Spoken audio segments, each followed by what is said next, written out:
Chapter 1, A Strange New World. Okay, the last time you saw me was at the end of the prologue to my story, taking out the jerks who not only made my folks buy the farm, but also wiped out my whole order. Then after, just as I beat their leader, Reek the Snake, in the sword fight, they pull a fast one on me, sending me flying through this so-called portal to Tartarus, which is where I thought my story would end before it even got on the road, but I was wrong. It was only the beginning. I noticed the portal was warping and shifting as I thought, while noticing a new exit was opening up to my left to a different place, while the one on the right that I was supposed to go through was suddenly shattered. Well, this is, what's happening here?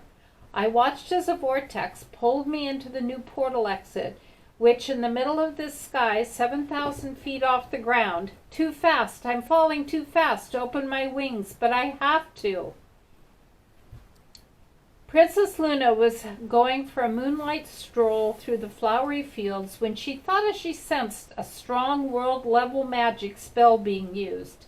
Now this is a nice night, and who in my sister's Maine would be casting that kind of powerful spell at this hour? She looked up to see a fiery hole in the sky right before hearing what sounded like very childish screams coming out of it. Just as she thought what looked like a small mist-colored dragon fly out of the portal and create a small crater where it landed, which happened to be the ever-free forest. It just had to be one of those days. Was all I can say upon exiting that stupid portal. The ground was rushing up quick to meet me, and all I got on the way down was cuts and bruises from a bunch of tree branches and twigs. Probably broke a few ribs, too. I eventually made it down to the ground to make quite the pathetic crater. Oh, that hurt! What was that? Whoever switched the opening of that banishment portal must think it was really funny to pop it open like that without giving me any warning. I look around to see that the crater I made was in some kind of a dark and scary giant forest with no sign of who had switched the opening of the portal. Well, at least I didn't end up in the other place, but considering how I came out of it, I would have preferred to end up in an eternal raging inferno. I pull myself out of the crater and start cleaning myself up with a clap of my two claws. It was then I realized I still have my powers. So there's magic in this world too. Good to know, because that means I'm not completely powerless.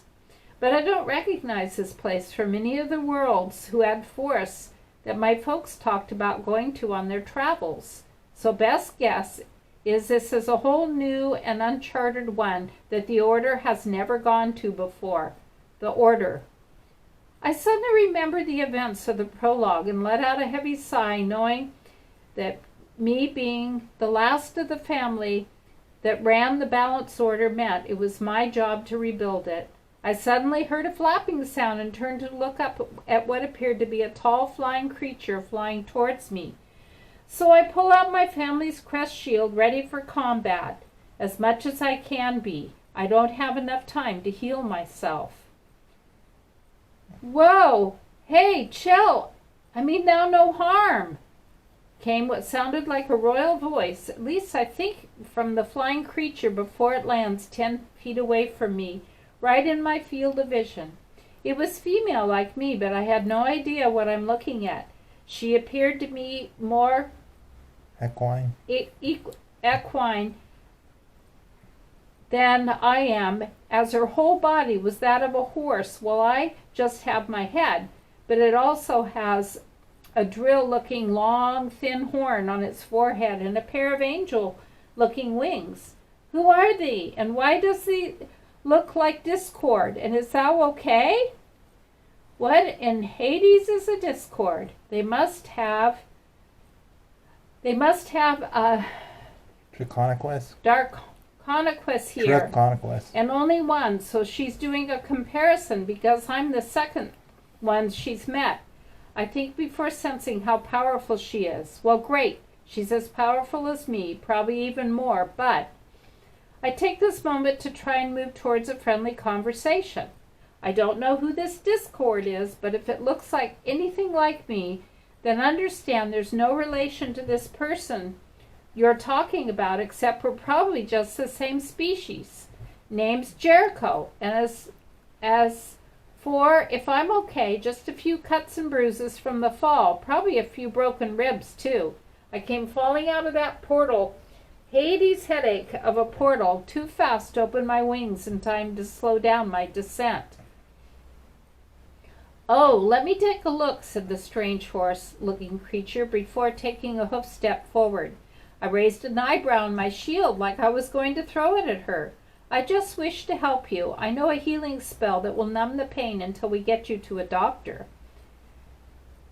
I hesitate letting her anywhere near me, but I say with a sigh as I put down my shield and go to sit on the boulder so she could check me out. Fine, I'll go along with it, but you'd better not pull anything. The strange horse creature finally came right up to me as her horn lit up. In this light, she appeared to be wearing some kind of black tiara, which rested on her mane right above her horn. She also has a chest piece with a crescent moon on it, hoofwear similar to royal slippers, and this strange tattoo thing on both her flanks that's a crescent moon too. Her coat is a dark purple, which her mane and tail is a dark blue color that seem to be always flowing, even though there's no wind going through it. I can sense her using some kind of a spell. Whatever she is, apparently needs to light up her horn to use magic. She must be some kind of a noble or royal or something to be wearing such expensive goods. I've never met any back home, but I've read enough fairy tales to know when I see it. I finally feel the pain fade for now, before a strange horse backs away a little to say, Okay, that should do it. There's a doctor back at my palace. It's too dangerous here to walk, so we'll have to fly. Is thou good wings good for it? It's over there. I look where she points to a city built into the side of a mountain not too far off in the valley, where we in this forest is currently in. So say I while feeling one of my mismatched wings. They got bruised too, but I think I can make it that far. Then I'll stay close so you don't fall back, went the strange horse, before we both took to the air.